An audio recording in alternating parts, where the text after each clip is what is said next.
11, 12 ఉన్నాయి private medical కాలేజీలు లేవా రాష్ట్రంలో? ప్రైవేట్ మెడికల్ కాలేజ్ వచ్చింది ఏమైనా ఘనతగా చెప్పుకుంటున్నారు? ఆ కాలేజీ మేనేజ్మెంట్ వాడికి ఘనత, జనానికేం ఘనత? దాంట్లో కూడా కొన్ని సీట్లు ఈ చెప్పినట్టు ప్రభుత్వ ఆజిమాయిషీ కిందనే ఉంటాయి. కన్వీనర్ కోటా ఉంటుంది ప్రైవేట్ మెడికల్ కాలేజీలో కూడా, కన్వీనర్ కోటా ఉంటుంది. బట్ ఈ కన్వీనర్ కోట గవర్నమెంట్ కాలేజీలో ఉన్న కన్వీనర్ కోటా ఫీజుకి దానికి చాలా తేడా ఉంది. బట్ అక్కడ ఉన్నటువంటి మిగతా పెయిడ్ సీట్లతో పోల్చుకుంటే ఈ కన్వీనర్ కోటా ఫీజు కొంచెం తక్కువ ఉంటుంది అనమాట. ఇది వాస్తవం.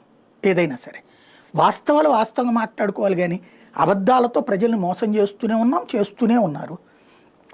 పీపీపీ కిందన ఇప్పుడు మ్యాక్సిమం హైకోర్టు ఏం చేస్తే అని అడిగింది, అవునయ్యా మా విధాన నిర్ణయం మా దగ్గర డబ్బులు లేవని చెప్తారు.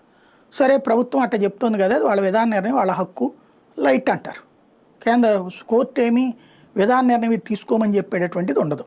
అందులో ఇక్కడ ఉన్న తెలుగుదేశం పార్టీ వాళ్ళకి న్యాయ వ్యవస్థలో ఉన్న పట్టు ఏంటో ప్రపంచం మొత్తానికి తెలుసు. కాబట్టి ఏమీ జరగదు ఇందులో. కాకపోతే మరికొంత డిబేట్ని ప్రొలాంగ్ అవుతుంది అనమాట, అంతకు మించి ఏం లేదు. సరే, 2 బిల్లుల్లో ప్రధానంగా ఒకటేమో ఇప్పుడు మీరు అన్నట్టు ప్రైవేట్ జోక్యం ఉండకూడదు, వీల్లేదు అనేది, దానివల్ల మెరుగైన సేవలు అందవు అనేది. ఇంకొకటి ఏంటి అంటే ఇప్పుడు టెండర్లు ఇప్పటికే పిలుస్తున్నారు, టెండర్లు పిలవకుండా స్టే ఇవ్వాలని కూడా మరొక బిల్లు వేశారట. అదేమన్నా సాధ్యం? ఏం చేసుకుంటారు అలా, ఒక ఊరికి పని పాట లేకపోతే సరే. అంటే వాస్తవానికి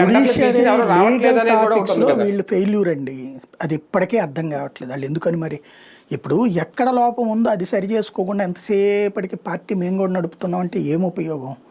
బేసిక్గా లీగల్ ఆస్పెక్ట్లో ఇందులో పిల్లు వేయాల్సినటువంటిది ఏంటంటే, కట్టేసిన బిల్డింగులు ప్రైవేట్ వాడికి ఎందుకు ఇస్తారని వేయాలి. కట్టబోయే వాటిని ప్రైవేట్ వాడికి ఇచ్చారంటే ఒక అర్థం ఉంది, కట్టేసిన బిల్డింగులు ప్రైవేట్ వాడికి ఇవ్వడం ఏంది?